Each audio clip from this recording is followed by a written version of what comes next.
Thank you very much. It's wonderful to be here and to see old friends whom I didn't expect to see. I've been called in to cover a number of aspects and areas that other talks are not looking at. In particular, although not Protestant myself, to look at some Protestant perspectives on natural human openness to God, and then also to bring in some interdisciplinary dynamics, both from the continental philosophical side and the question of psychology and theology and the arts in relation to psychology.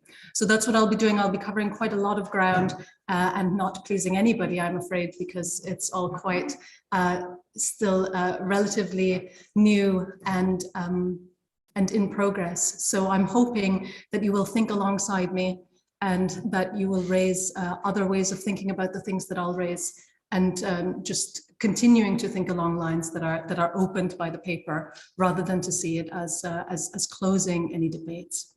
The two papers in this section of the conference deal with the general question whether and how humans are naturally open to God. Such openness can take many forms.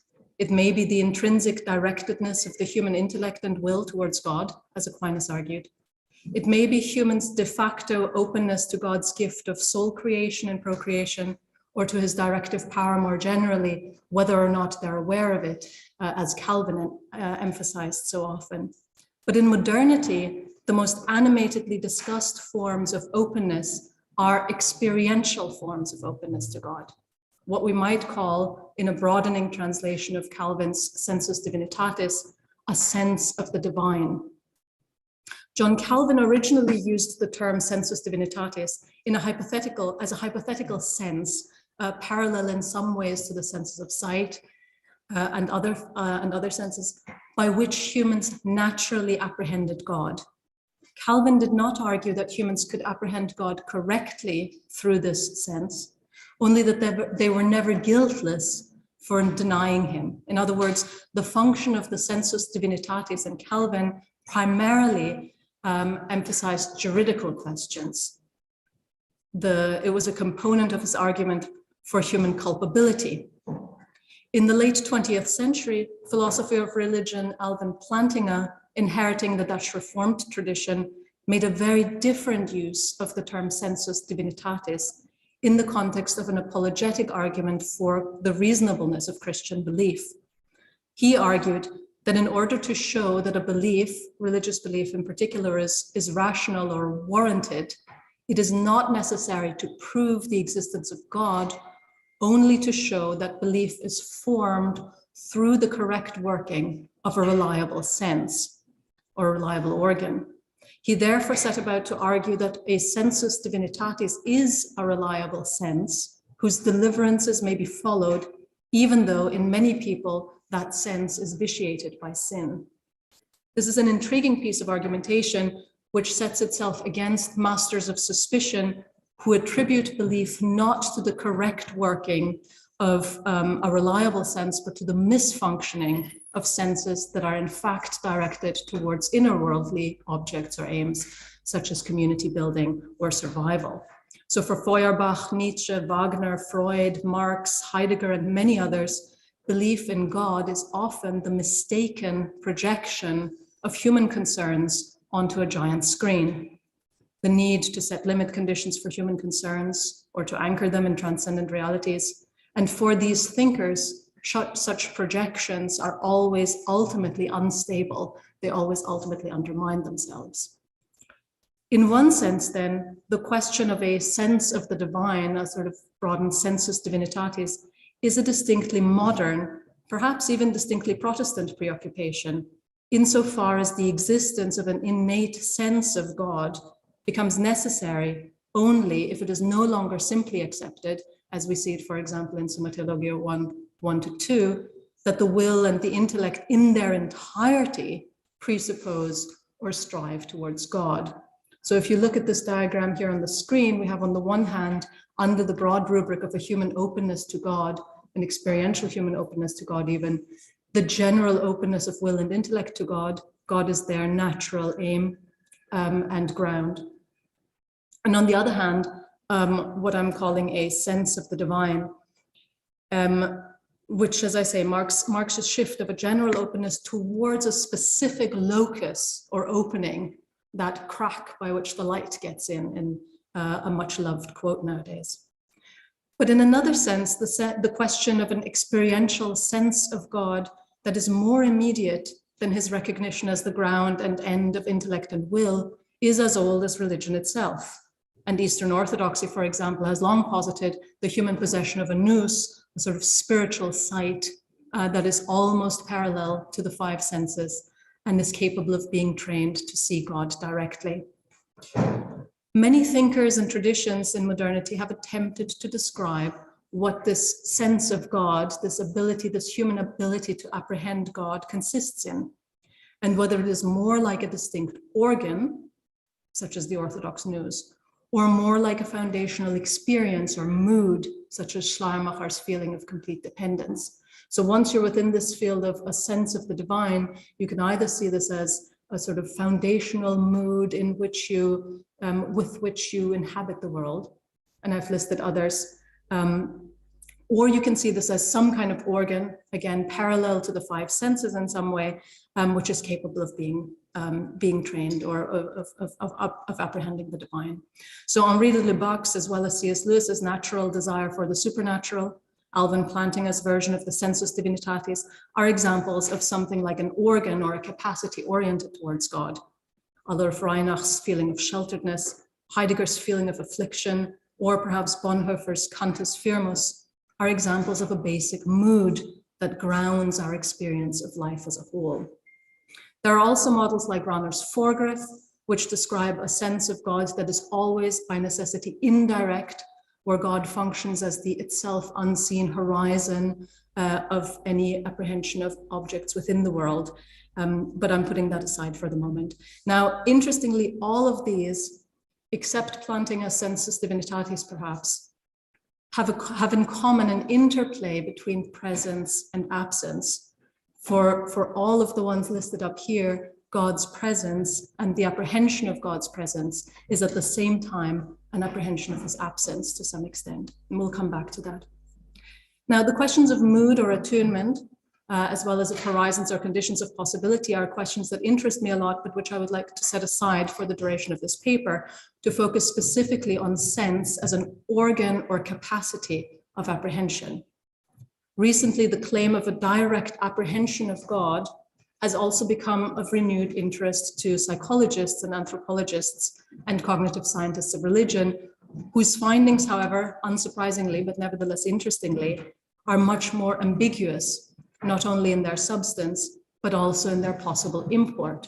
The guiding question of such scientists is, if we take scientifically seriously the claim of a direct sense or apprehension of God, what might that look like in practice? What could we detect? And the necessary ambiguity of the results of any such investigations stems partly from the fact that even if psychological research could show that we have some kind of innate sense of the divine, nevertheless, the nature of psychology as a subject is such as to make any metaphysical conclusion, if not impossible, then at least neither necessary nor compelling. No research on a human capacity can prove it to be directed only towards a specific object, unless this capacity involves physical receptors and the substance received is independently detectable, in which case we're just studying the substance. Placed within a standard explanatory framework, such a discovery of a human organ or receptor can become an argument against Christian belief just as easily as it can become an argument for it, since it might suggest that the claim to detect divine agency overinterprets or gives undue metaphysical weight to a merely inborn evolutionary tendency. So we're back to the masters of suspicion. And so when you see standard cognitive scientific accounts of religion, which say, for example, that humans are born with a hyperactive agency detector, or that children are born with an innate assumption of an omnipotent actor outside of themselves, then although some scientists who have religious belief themselves may see that as an argument for the probability of the existence of God, who endowed us with such natural apprehensions, yet nevertheless somebody else could just as easily say that this is a misfunctioning and an argument against the existence of God. Again, we have to distinguish between the claim of a diffuse lifelong desire or other long-term motive force, which is difficult to investigate psychologically, and a more concrete apprehension of the divine in the present moment. And again, although the first, the sort of idea of lifelong desire interests me, this paper is about the second, the question of a sense or apprehension of the divine in the present.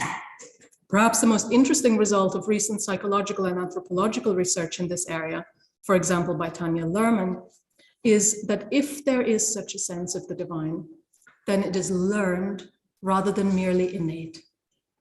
A sense of the divine, in other words, is closer to the ability to perceive nuances of nose and palate in a wine, or of fugal variations in a Baroque fugue, or the intricacy of a position on a chessboard, than it is to the more innate ability to see colors or to hear human voices, or, we might add, to the pathological but equally immediate compulsion to see hallucinations or hear disembodied voices. In other words, if there is a natural, or if there is a human ability to detect or to sense divine presence or agency, then that must be, then it is closer to an acquired taste or a learned taste, a learned intuition, such as we have in people who are able to perceive the nuances in wine or to hear the intricacies of music, than a more immediate or merely natural sense. Tanja Luhrmann, whose latest book is there on the slide, is perhaps the foremost anthropologist in this area.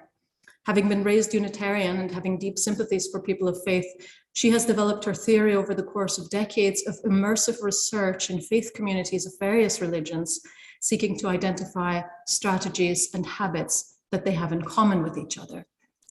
Luhrmann argues that contrary to the common psychological assumption that God is simply present to religious people, as voices are to schizophrenics or hallucinations to drug addicts, those are very popular anthropological or psychological models, religious people in fact have to work to make God present. In other words, that they have to practice the presence of God, and that doing so also changes their perception of the world and their own place within it.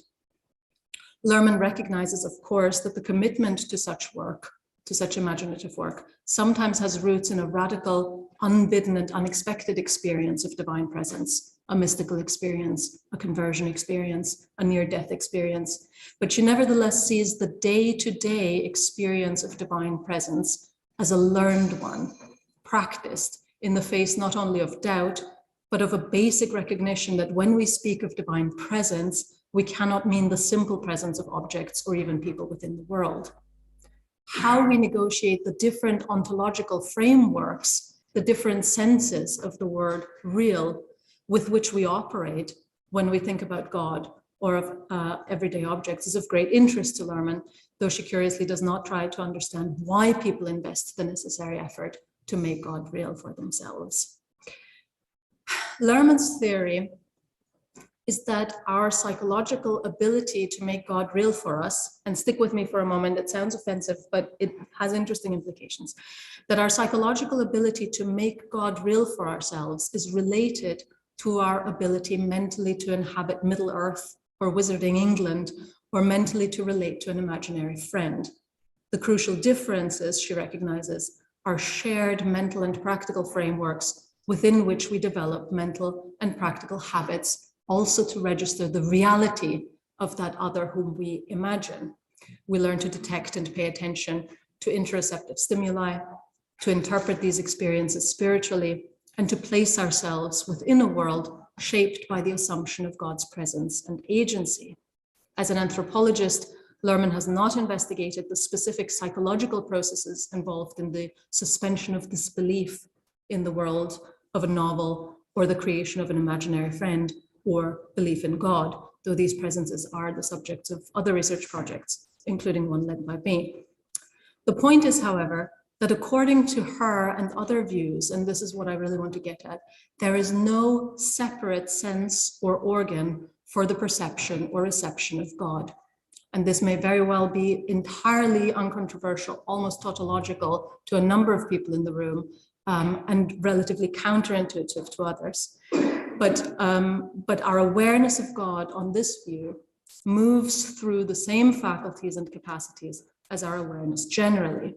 Again, this would be contested both by Reformed thinkers such as Plantinga, who think that we have a separate sense for God, the Sensus Divinitatis, or by Orthodox thinkers who would say, no, we have an innate spiritual sight, a nous, which perceives God. If this first path is right, then two of the capacities at play. So in other words, if it is right that we perceive God through our ordinary sense organs in a particular way, then two of the capacities at play are imagination and desire.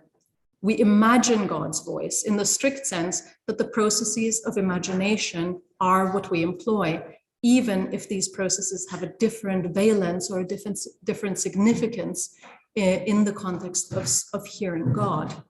And we desire in all the ways in which we desire, even if that desire has a different significance when recognized as ultimately directed to God. In other words, I'm arguing that God meets our ordinary human faculties and fills them in a particular way. Intellectually, this issue can be investigated both from within and from outside of the relevant experience. From outside, we can launch an independent investigation of the purported object, which would validate the receptive sense. If we could show independently of experience that there is such a thing as an ideal partner, then the inchoate desire for union receives a very different significance than if there is no such thing, even if, of course, the definition of ideal will not be independent of the felt desire. From within, we can launch a further investigation into the way in which the same sense or capacity manifests itself differently in relation to different purported objects. The first, an independent investigation of the object, is what metaphysics does. The second, a further investigation of the nature of the experience, is what phenomenology does. Metaphysics needs phenomenology because it cannot verify itself. It can never fully escape the risk of being a castle in the sky, a projection, a beautiful but empty construct. Phenomenology needs metaphysics to remember that human intentionality and orientation is towards and within a world not of our own making. That to describe experience without trying to articulate its object is to be untrue to the kind of experience it is, and that it is at least possible that you cannot describe a human being accurately, even phenomenologically speaking, without acknowledging the possibility of an openness to the transcendent. And this is, of course, in a sense, a version of Kant. I'm a phenomenologist by temperament, and so I will approach the topic from the hither side, from the side of further investigating the experience of sensing the divine within the use of both imagination and desire, even though I will have recourse to metaphysical speculation. Let us run for the duration of this lecture with the theory that our faculties are in some sense the same for engaging God as inner worldly things, and let us investigate the implications of that.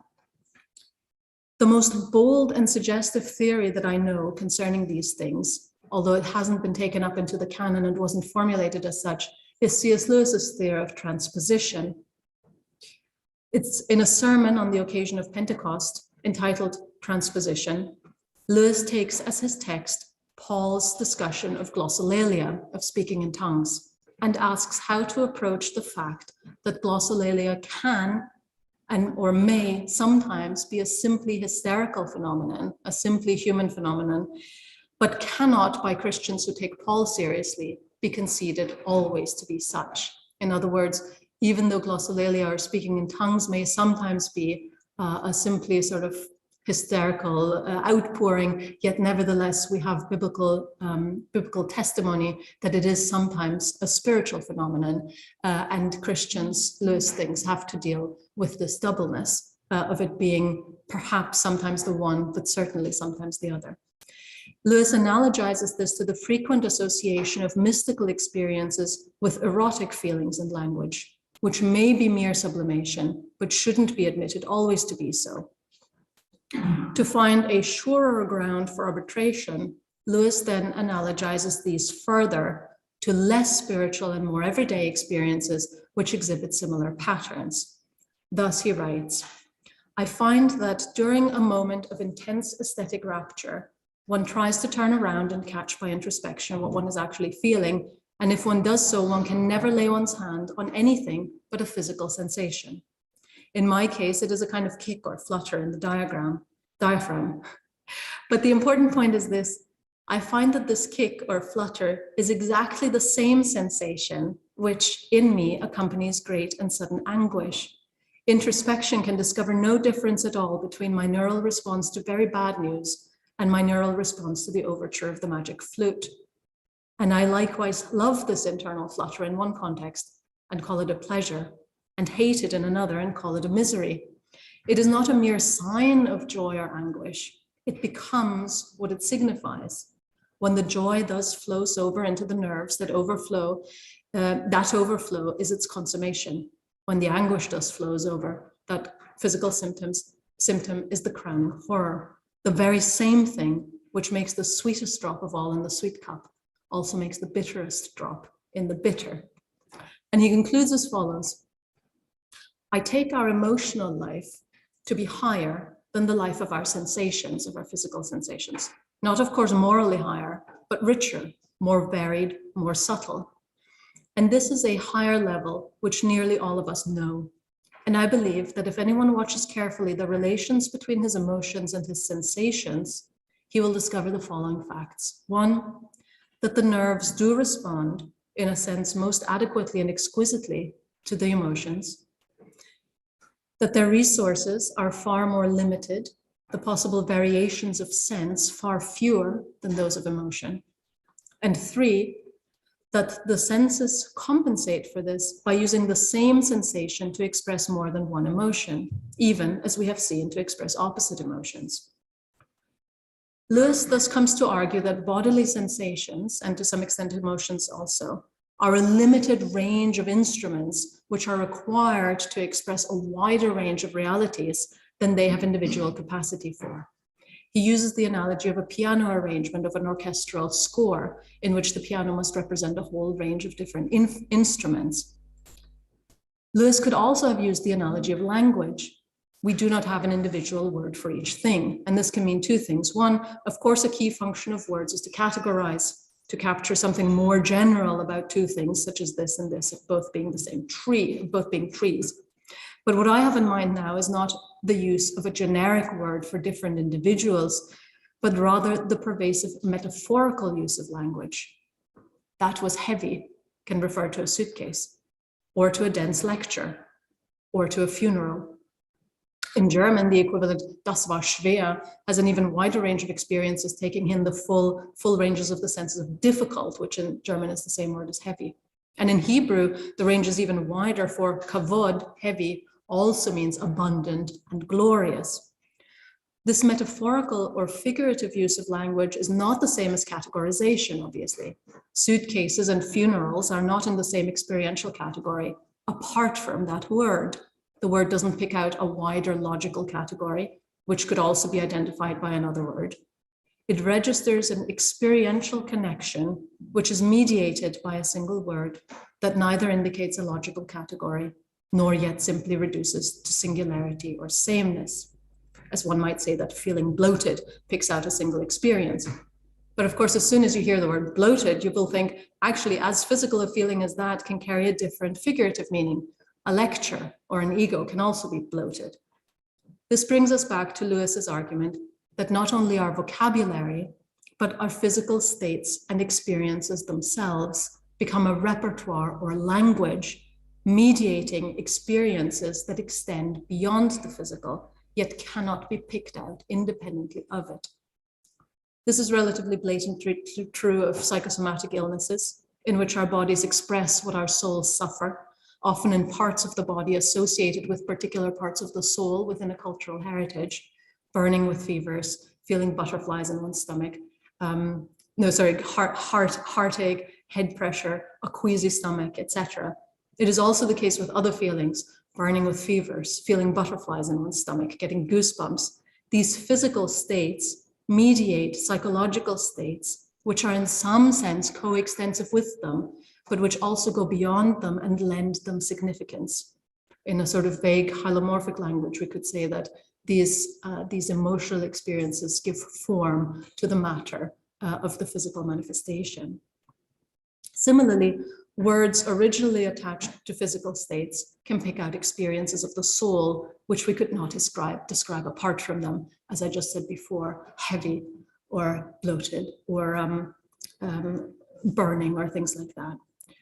One of the challenges then is that when we want to identify a spiritual or a phenomenon of the soul or of the spirit, we cannot simply point at something discrete and say, look, there.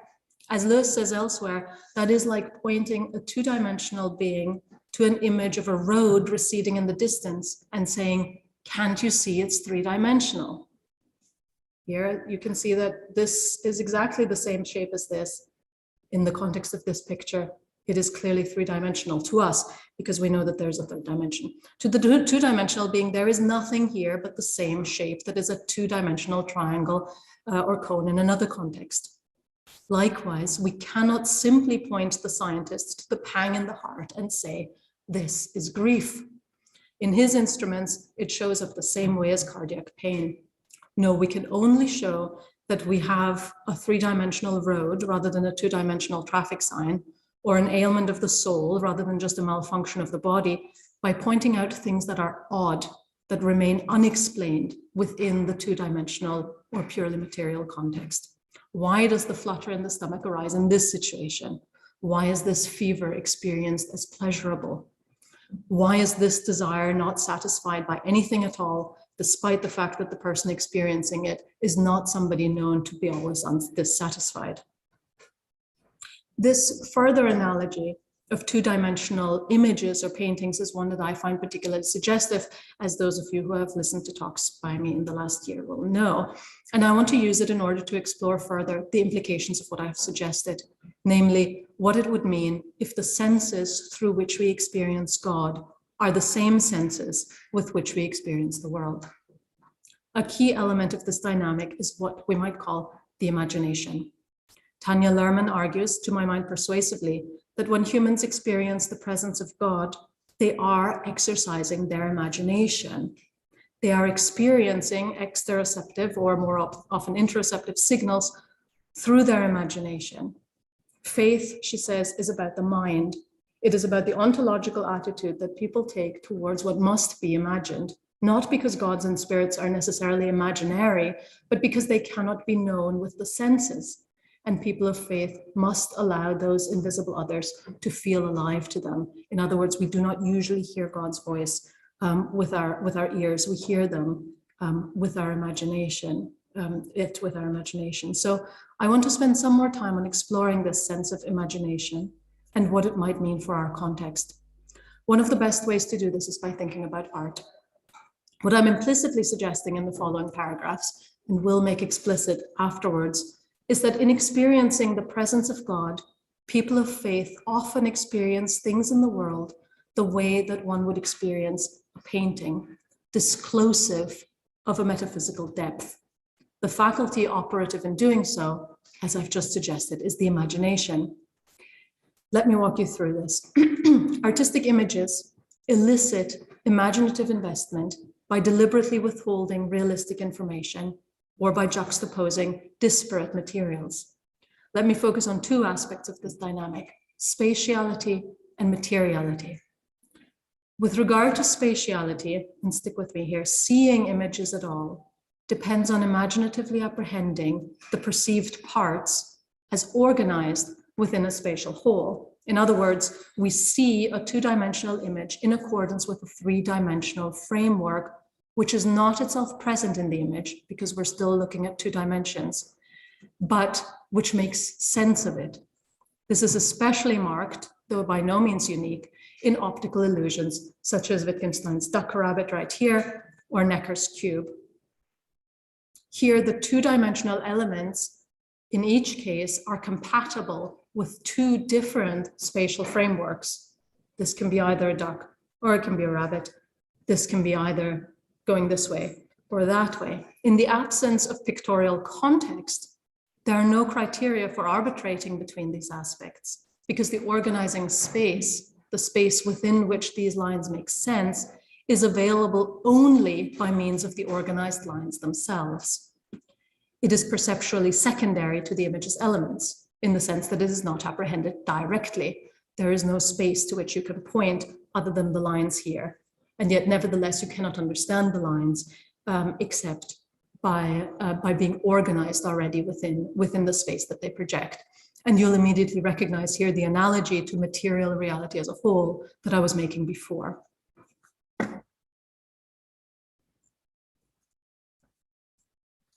Generally speaking, and this is where it gets complicated and a little technical, the success of the attenuated spatiality of a picture, so whether it works that you can see these pictures three-dimensionally, depends on keeping in the viewer's peripheral awareness their specific materiality.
You are not being deceived, because you always know that this is, in some sense, this is a two-dimensional space, and so your visual apparatus corrects for being different modes.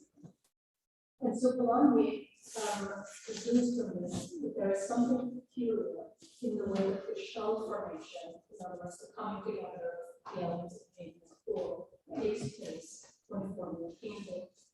This union is not a fusion of complementary parts into a whole. In other words, canvas and death are not complementary in the way that a normal one-on-one revision is, but rather a fusion of contradictory features. The flatness of the canvas is combined with the particular depth, which is the canvas. Such integrations of incompatibles is not entirely unknown in psychology. Binocular vision is based on the fusion of incompatible assumptions. One is for one eye and one for the other, and we project three-dimensional space. A three-dimensional appearance is produced here by fusing two flatnesses of this combination. But this fusion produces a radical extension of our insight. But the integration of canvas with perspective design goes much further into rationalization. Binocular integration has wonderfully to our path to proceeding with scale. But the integration of practices in a painting relates to something beyond all that exists in nature or human form. So what we see as a flat surface, having a deep perspective, having a deep perspective, this quality of flat is almost images, in other words, work not merely by approximating reality, but by simultaneously flaunting their own unreality. We can see perspectival depth only by remembering that we're dealing here with something that is not, in fact, three-dimensional. They show forth depth only by being flat. The arts do not exhibit things that could really be there and yet are not there. They exhibit things of a kind that cannot exist, either in nature or in human affairs.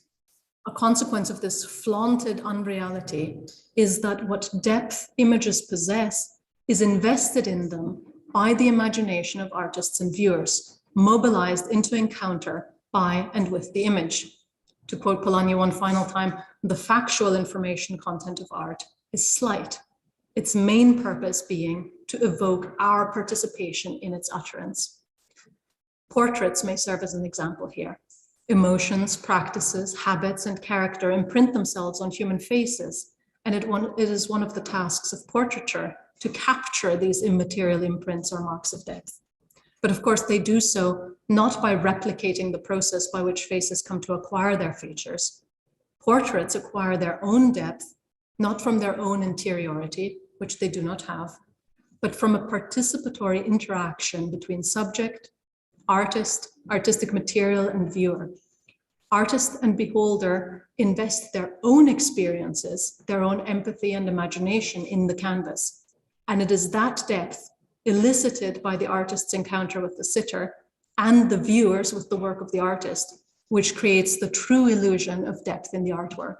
In other words, it's our own empathetic imagination which brings forth the depth that the artist tried to capture from the sitter. In other words, once again, images succeed as images only by keeping always in the viewer's peripheral consciousness their own unreality. As soon as they seek to overstep that self-limitation, they are no longer images but simulacra, as exemplified by trompe-l'oeil paintings or by virtual reality. In philosophical theological language, this distinction is often described as that between icons and idols. However, the icon-idol discourse tends to obscure the fact that the necessary imaginative participation is always fraught with risk. Images can neither guarantee their authenticity nor secure their own interpretation. Because they are constituted partly by the imaginative investment of their viewers, it is impossible categorically to avoid mis- or overinterpretation. And this is really important. Though images may be, in Jean-Luc Marion's terminology, saturated, it would be dangerously naive to deny that viewers project saturation as much as they discover it. And this is key. I want to make an argument in 3 steps. The first 2 are positive. 1, that there is an analogy between the way we experience a work of art and the way people of faith experience themselves, others, and the world, namely as having an unseen depth that makes sense of it. In other words, we see a depth that makes sense of the depth of other people, so to say, the depth of significance of the world around us, because to some extent to us who have faith, these are works of art of God. They are invested with metaphysical significance. In other words, as I say, the world and other people present themselves to us as not complete within their own dimensions, as rather bodying forth more than meets the eye. 2, that if this is the case, then we can only show that we, others, and the world have such unseen depth by pointing out things that would be odd or remain unexplained within a merely material or even a merely psychological or sociological context. This is the starting point of art as well, and art and religion have this in common. Thus, Rowan Williams observes regarding the poet, the reality before him is obscurely incomplete. It proposes to him or her the task of making it significant, which does not mean imposing upon it an alien structure of explanation. In other words, to the artist, as to the person of faith, there is something incomplete about the material world or the merely psychological world. If viewed only on its own terms, we have to project a spiritual dimension in order to make sense even of what we have in front of us. And Jacques Maritain likewise says, art and poetry are the recomposition of a world more real than the reality offered to the senses. In other words, both Williams and Maritain register an incompleteness to our merely physical experience of the world, which both art and faith register and respond to faithfully and creatively. The third step in my argument is more cautionary. It is that the recognition of unseen depth is mediated by our imagination, which is fallible. I don't wholly accept Marion's idea that the most important phenomena are those that claim or overwhelm us from outside our own intentional movements. It seems to me at least potentially a cop-out. Our intentional movement, in other words, our orientation, the way we orient ourselves to things and the way we interpret them, is always involved. Neither do I think that we have a special sixth sense, which is insulated against the vagaries of our other senses by which we perceive God independently. And because the experience of God in ourselves and in the world relies on imaginative investment, it is impossible categorically to avoid over or misinterpretation here as well. Signs of God are always vulnerable to disconfirmation. What I thought was plenitude was in fact merely manipulation, as people will say after, as recovering charismatics. It's always vulnerable to over-narrating. For example, saying, oh, that God saved me from this illness proves his special love for me, despite the fact that all these other people died of the same illness. And signs of God are always vulnerable to re-narrating. Ask anybody whose marriage has fallen apart. There was a narration of one's life and God's presence in it, and now the entire thing has to be re-narrated. So signs of God are always vulnerable to disconfirmation, to over-narrating, and to re-narrating. We can perhaps make this worry more real by thinking about a more mundane dynamic of the imagination. And this is something that I've been very conscious of recently. Take the long lockdowns of this pandemic and the continuing dominance of virtual meetings. And we're thinking here of how the use of imagination works when we're thinking about real others, including, in our case, in the case of this paper, God as a real other, but focusing for a moment here on other people.